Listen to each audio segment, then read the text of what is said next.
partly. All right. Almost. And after Christmas. Well, we will. All right. I guess we'll find out here if this is live streaming or not. We are live. All right. Yay! So it's working. Very cool. Well, welcome back to Beyond Sunday School. And we are starting a new season here at the beginning of 2022.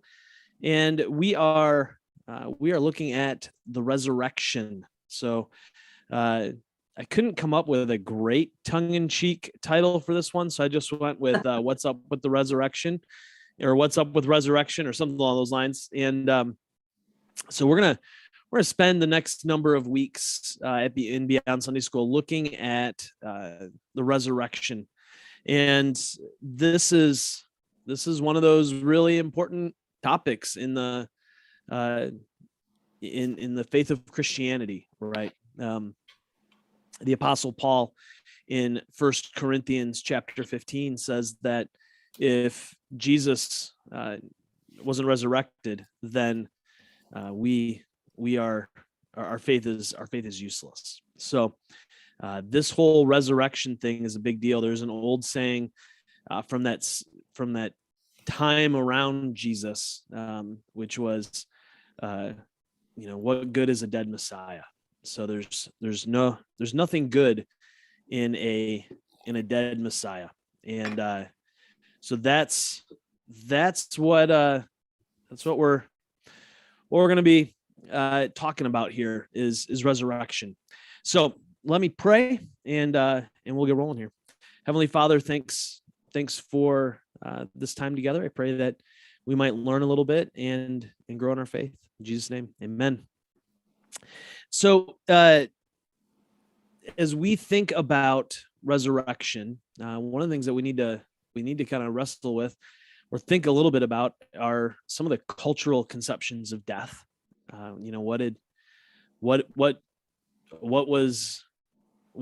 were some of the ways people thought about death back in the time of Christ? What were some of the ways, so thinking about a Greek, Roman, Jewish, what were their thoughts on the afterlife? What did they think happened after you die? Because throughout history, we as human beings wrestle with what happens after we die. That kind of is the big question, because everybody dies, and there's just no doubt about that. Throughout human history, there hasn't been anybody that hasn't died. We've all died. Something has happened to all of us where we die, and that is part and parcel to being a person and being human. And as we look around us, death is everywhere, right? I mean, every fall we see the death of leaves and plants. As we move into the winter, most of the vegetation around us here in Michigan dies off, and so we wait for spring, for new life, for resurrection through nature that we get to see. So we get to see this death and resurrection thing happening all around us all the time, and it raises all kinds of questions, and has raised all kinds of questions over the years, over human history. As long as we have been thinking about existence, we have wrestled with this question of death and what happens after death. And so before we dive in, though, I want to invite people who are listening to this later as a podcast, or who might be watching this later, or even live streamed via Facebook, Twitter, or YouTube, that you can be a part of our Zoom room where we record this and stream this live Thursdays at 1:00 in the afternoon Eastern time. We'd love for you to be here in the room with us, where you can ask questions, you can interrupt me. If there are questions or thoughts popped on some of the social media feeds, I'll try to keep an eye on those and try to respond to those at the end. But if you're in the room, you get to interrupt me whenever you want.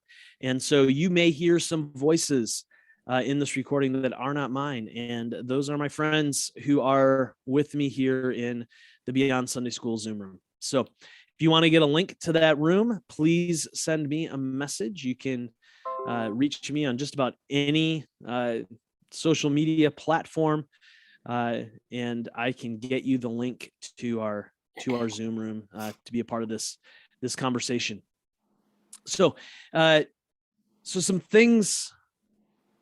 So to kind of set the stage a little bit as we think about this question about what's up with the resurrection, the first thing we need to recognize is that there is no doubt out there, really among anybody, that this person, Jesus of Nazareth, died, that he was crucified. There's really no question about that. That's about as certain a historical fact as we can get. And so the question before us is not did Jesus die on the cross? Was this man, Jesus of Nazareth, put to death by the Romans?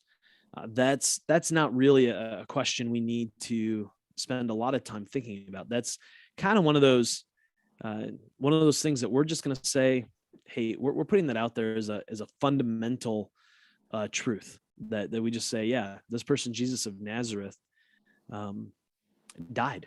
And so we want to spend some time now looking at what happened in light of that. What happened in light of the reality of his death? How, why do we talk about resurrection? Why is resurrection such an important thing in the Christian faith? What does it mean when the evangelists, Matthew, Mark, Luke, John, and Paul, some of these other guys, what does it mean when they talk about Jesus coming back to life? How does that even work? Where does this come from? What kind of historical value can we give to their accounts? Are they reliable? And some of those kinds of questions we need to wrestle with. And what difference does it make? What difference does it make for the resurrection to have happened or not to have happened? How does it impact our lives? How does it shape our ability to live lives that are flourishing, to live life to the full? What does that even mean for us? And so we want to try to wrestle through a lot of these questions. But to get there, we need to do what we've been doing these last few series. We want to try to look at history. We want to try to wrestle through, what do we know about human society? What do we know about Greek life? What do we know about Roman life? What do we know about Jewish life at the time of Jesus? What were the ways that people thought about the world? But how did people think about life and death and all of that? So we want to try to wrestle through some of those things together so that we can try to put our hands around some of this. Now, at the end of the day, we also don't want to overstate things. We don't want to overstate some level of certainty that maybe we can't really, we can't really state right now. I think obviously a central aspect of our Christian faith is the resurrection. And so we need to ask, is there good reason to believe? Is there a good reason to trust that this was something that happened? I think there is. And to put my cards on the table, to put our cards on the table as people of faith, we kind of start with a starting place of assuming that's true. And this is where a little bit of faith comes to play for us. And but I think there is good reason. I think there are ways that we can understand what's happening through the context of history. So to get there, we are using text that we've been using the last number of months here, called The New Testament in Its World: An Introduction to the History, Literature, and Theology of the First Christians by N.T. Wright and Michael Bird. So that's the text that we're using.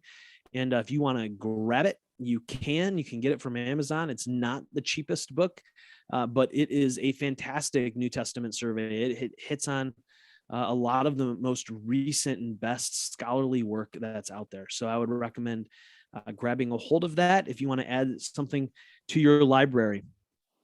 So,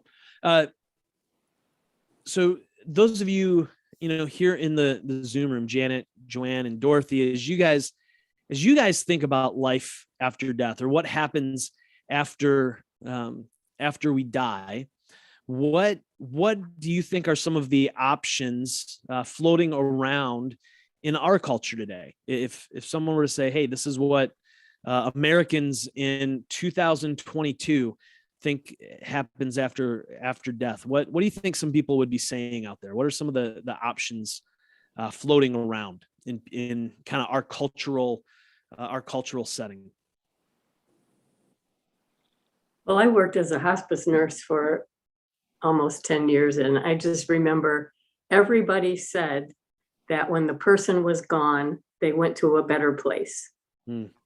Whatever that means. Yeah. And it didn't matter who they were. Everybody went to a better place. Yeah. That was pretty much the quote. I think a lot of people think there's nothing. It's just when you're gone, you're gone. You are no more. Yeah. Mm-hmm. And then there's reincarnation. Yep. Yeah. Yep. Well, I think a lot of people think if you're good, you go to heaven. That's all that matters.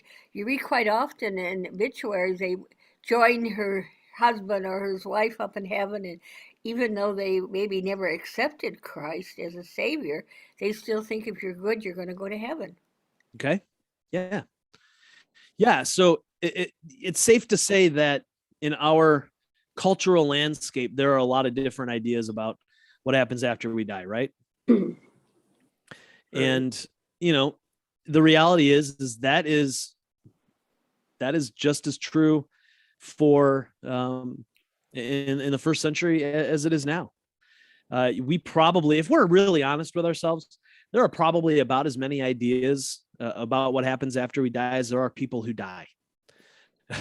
So, we all have some different ideas and conceptions about what we think it's going to be like, because that we don't know until we experience it.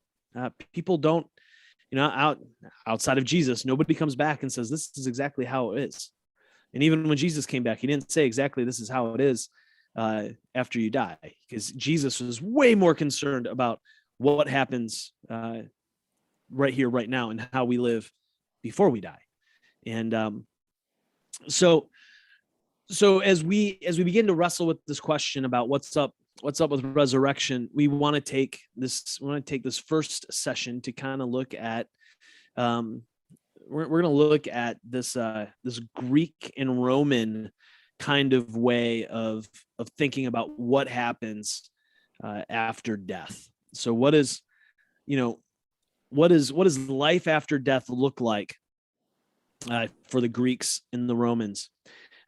There's some great quotes that get dropped here. A couple of quotes from a Greek poet and then a Roman poet from Eumenides, Aeschylus's play.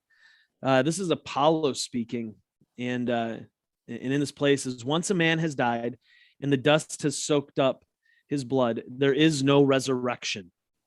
So at least in some popular Greek writing, they were just like, hey, there's no resurrection, it's over. Death is death.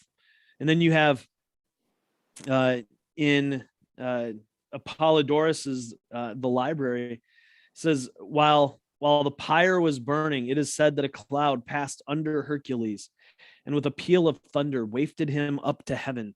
So as Hercules was dying, he was just taken immediately to heaven, whatever heaven might be in that Greek mindset. And so that story sounds awful familiar to what we hear about, like Elijah being taken up into heaven, or Enoch being taken up into heaven. So these ideas were floating around in the culture, right? So you have people wrestling across cultures with some similar ideas. Now, there are some big things, some chunks that we're going to look at, some broad categories we want to look at. We want to wrestle with kind of this. There's this reality that as we think about some of this, death is permanent, is one of the things that, one of the bigger categories we are going to look at. There is, in some places, like that Hercules quote, that heroes, they go right to heaven without dying, and they live beyond it. There was also this sense that maybe the faithful who died are brought back to life. This is another concept that was kind of rolling around. So we're gonna walk through some of this, and we're gonna begin with the Greeks and the Romans. So when we start thinking about Greeks and Romans, one of the places that we find a lot of the information in the way that they viewed the world was through plays and poetry, because especially the Greeks, they created art. They were such a creative people. And so one of the big guys, when you start talking about trying to wrap your mind around what Greek culture might have been like, or what were some of the prevailing ideas, was Homer, right? The guy who wrote the Iliad. And you just can't underestimate Homer's influence on the ancient world. His stories permeated every walk of life. It was he was kind of everywhere. He was one of those writers whose influence was just beyond significant, and his influence even to this day is felt. I mean, so many of our hero movies or action movies really kind of play into the same stories that Homer told. You can, if you know Homer, you can kind of pick apart movies and say, oh, this was just like this play or that play, or here they're just doing a retelling of the Iliad. You can see his influence everywhere. So what did he make of what happens when you die? Well, for Homer, after you died, you became this,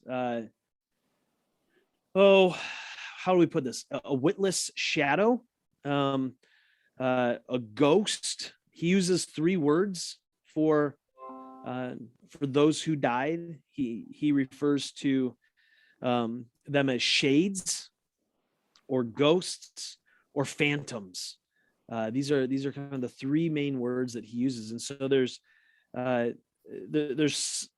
something about people after they die that kind of still hang out and exist in the created order for Homer. This is kind of his view of the world. So when you died, there was something about you that still kind of hung on. It was the shade or ghost or phantom, certainly not human, but it was kind of this shadowy existence, and this existence of this shadowy or kind of ghostly existence lived in the underworld, lived in Hades. And so there's this story in the Iliad that describes this really well. There's this scene. Achilles is confronted by his old friend. The guy's name is Patroclus, and we'll just call him Pat because I don't want to.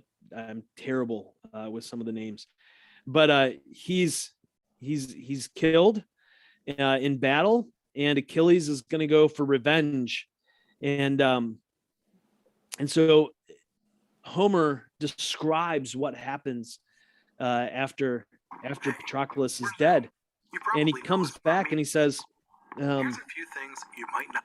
I'm going to there. I think I'm gonna, Dorothy, I'm gonna mute you for a second. All right, I think you might be back. So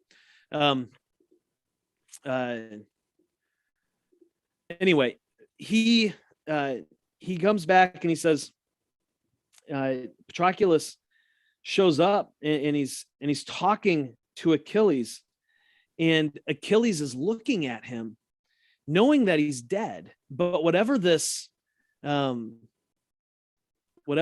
ghost or phantom was real enough looking that Achilles reaches out the way that Homer describes this, and reaches out, and he says it vanished like a wisp of smoke and went gibbering underground.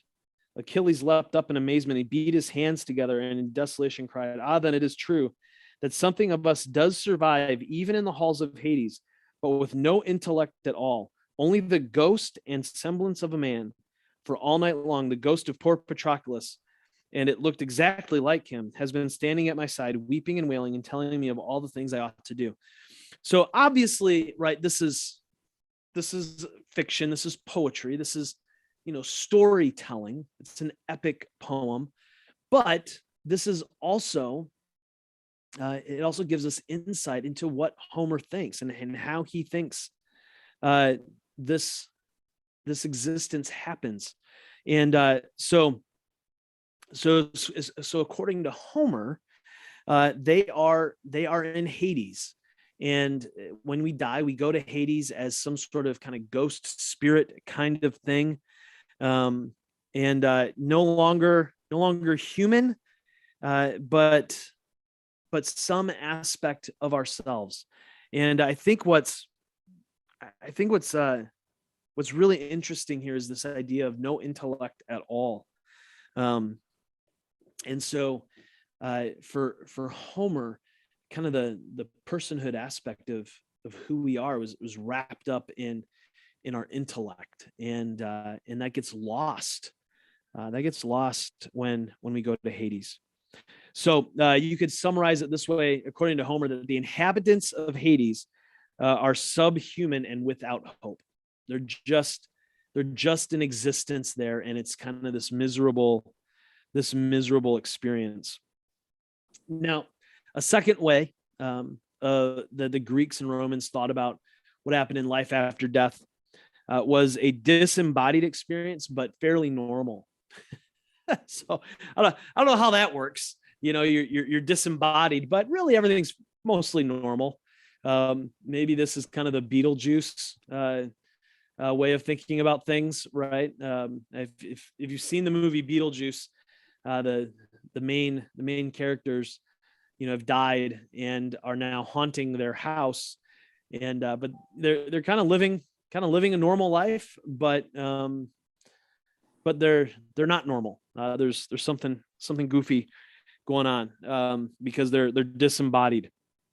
And so the way we know this is as we look through some of the writing, we look at some of the journals, we look at some of the ways that people were talking about things and talking about what happens after they die, is this deep-seated belief that when they died and went to Hades, this underworld place, that they would meet up with friends, that they would meet up with family, that they would hang out and be together down in Hades, just kind of living life, doing life in the underworld.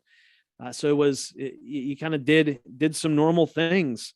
And there's this Greek poet, Pindar, who he talks about the afterlife, and he says that in the afterlife there's writing and gaming and gymnastics and drinking parties. All these things happen down in Hades, and so it's not the worst kind of thing to have happen to you when you die. So the Greeks understood that in this way.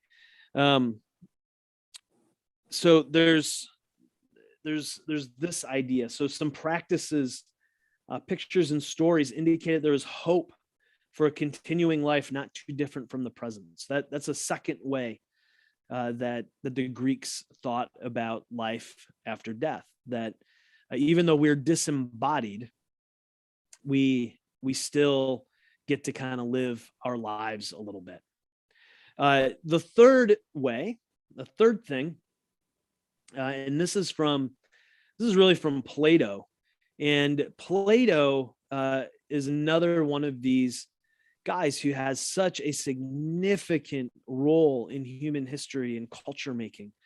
It's so significant that we really cannot overlook it. And even as you read through things like the New Testament, you will see the influence of Plato.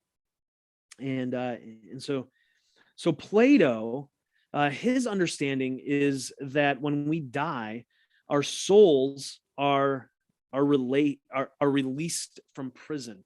He kind of saw this world that we live in as a prison, and our souls need to be released from it. He understood that this bodily life that we lived was full of delusion and lies, and it was just kind of broken and messed up a little bit. And so when we think about what happens after we die, for Plato, he's like, oh, we are released from this kind of bodily prison, and now we get to move into true reality. And there is a flourishing, according to Plato, that we would experience, or that we would know, in light of being finally released from our body. And so for Plato, he goes a step further than the other two ideas here. Under Homer, Hades was kind of an awful place with no hope. With Pindar and some of the other Greek thinkers and playwrights, there was some hope there. But for Plato, Hades was a great place, which is why nobody ever came back from Hades. He's like, souls don't come back because being in Hades is awesome, because you're finally free. You can finally flourish and be who you truly are.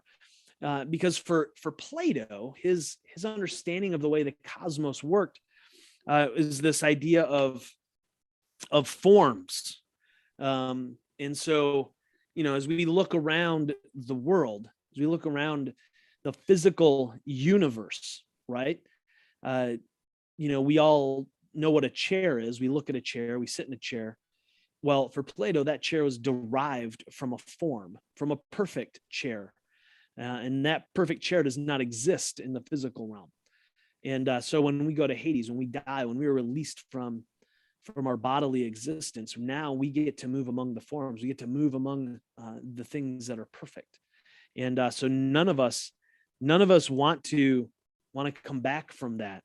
And Wright and Bird say it this way, and kind of summarizing Plato's position. They say, the soul, in fact, was at present kept as a prisoner within the body, which was both a weight and a penance to it. One should not then fear death. It would be the birthday of one's eternity. And so you can see some of the echoes of Christian thought here, right? How Christianity developed some ideas potentially from Plato and this idea, some of these ideas that were running around, because Platonic thought was everywhere. It was floating through the culture of the time that the New Testament was being written. So these ideas of Plato definitely influenced Christian teachers, and some of this, we're getting closer and closer here to some ideas of resurrection. So if that's some of the Greek stuff, what about some of the Romans? Well, one of the big pieces that the Romans add to this is this idea of becoming a god. When you die, if you are a great man, then you get to become a god. And by great man, they mean the emperor. So if you're the emperor, you get to become a god when you die. Now, most of the emperors tried to, they were tried to be humble by saying, well, I'm not a god yet, but I will be when I die. And so this was kind of their idea here. The emperors could become a god, or if you were kind of a lousy emperor, you just become a star. That was kind of the terrible thing. But it's interesting again to think about this idea of becoming a god or becoming a star, and the influence that has had through Western civilization, right? Because you talk to some people even today, and they look up at the stars, and some of our kind of modern ideas include this idea of the stars representing people who have gone on before us.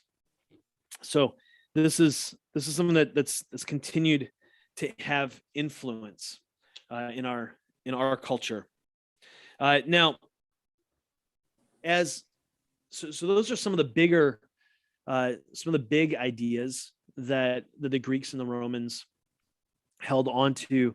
But so if that's some of their ideas of what happens to life after death, what about stories of coming back from the dead? Did they hold on to any of those kinds of ideas, right?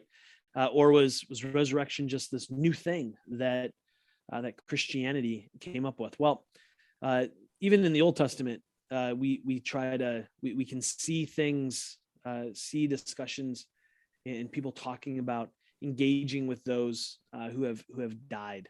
So there is something within human history, within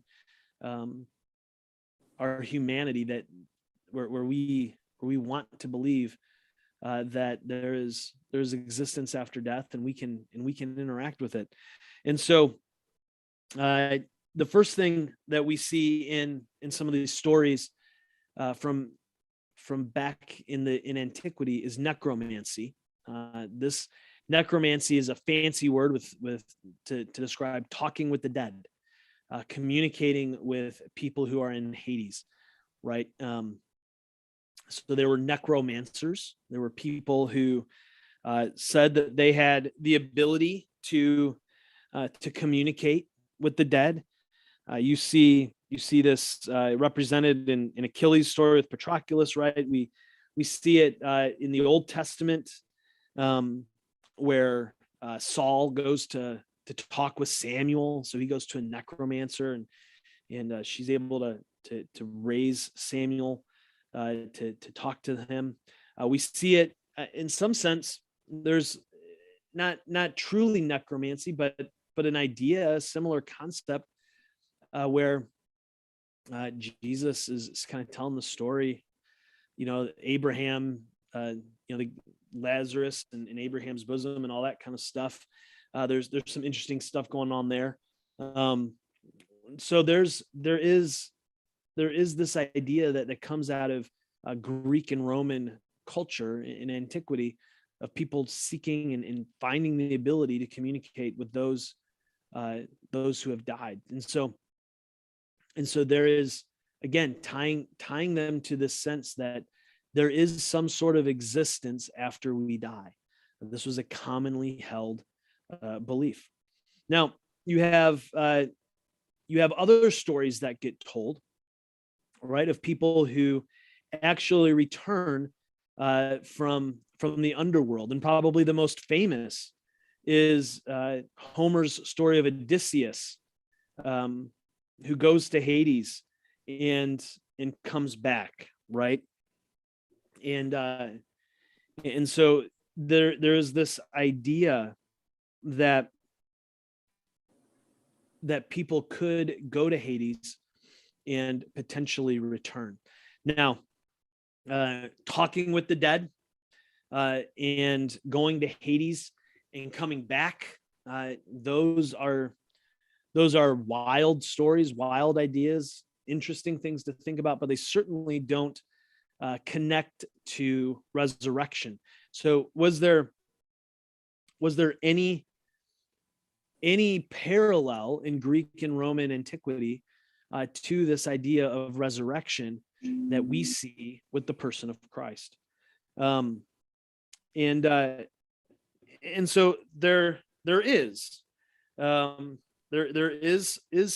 some of this floating around, and it was primarily found amongst the philosophers, right? So conversations about from Plato and Pythagoras, these guys wrestling through some of this stuff, and so Bird and Wright put it this way: say there was one belief widely held by philosophers, according to which the dead did indeed return from some kind of this worldly. It did indeed return to some kind of this worldly and bodily existence. This was the theory of metempsychosis, the transmigration or reincarnation of souls. And so Plato, he kind of laid out his plan, and it was very simple. He says, after death, the souls of all humans wait for a period whereupon they are given the choice of what sort of creatures they will become in their next existence, such as a swan, a lion, an eagle, or maybe another human. And the souls then proceed through what he calls the plane of oblivion. They drink from the river of forgetfulness and pass into their next existence. So this rings very similar, very true to some of our modern conceptions of reincarnation and ancient conceptions of reincarnation. We have to remember that Hinduism is incredibly old, and this idea of reincarnation was part and parcel, and so you see a lot of parallels here in Plato's idea about reincarnation to Hindu's idea of karma and its understanding of reincarnation. So again, we don't see this resurrection idea, not in the Christian sense, because in the Christian sense of resurrection, it's a bodily resurrection. It's a real resurrection. It's not just a disembodied spirit. It's not a ghost.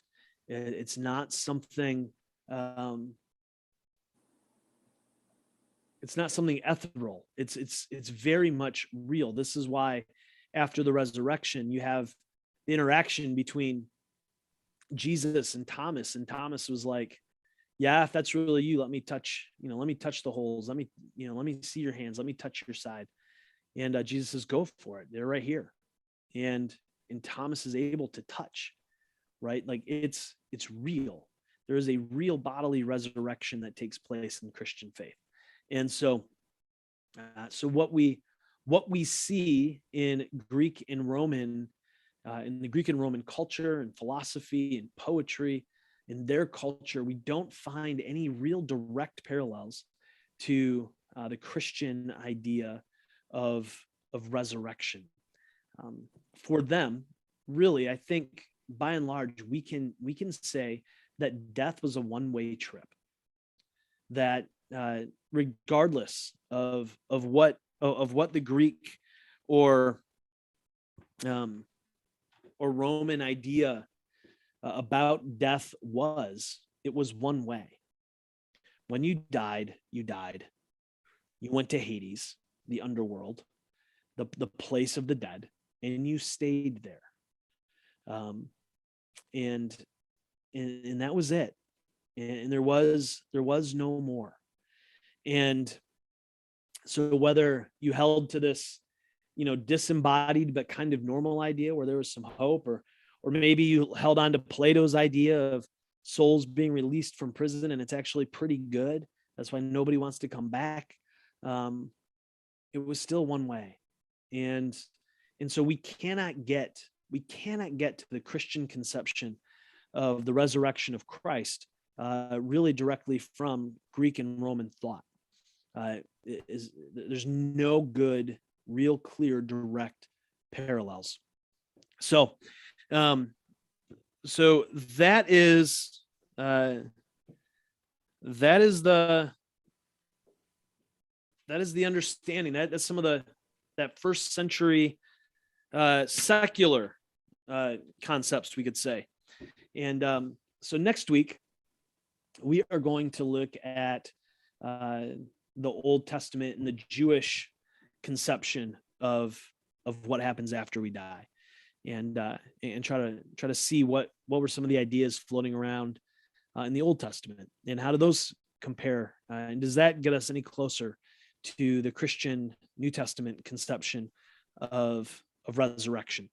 So as we wrap this first week up, this first session up,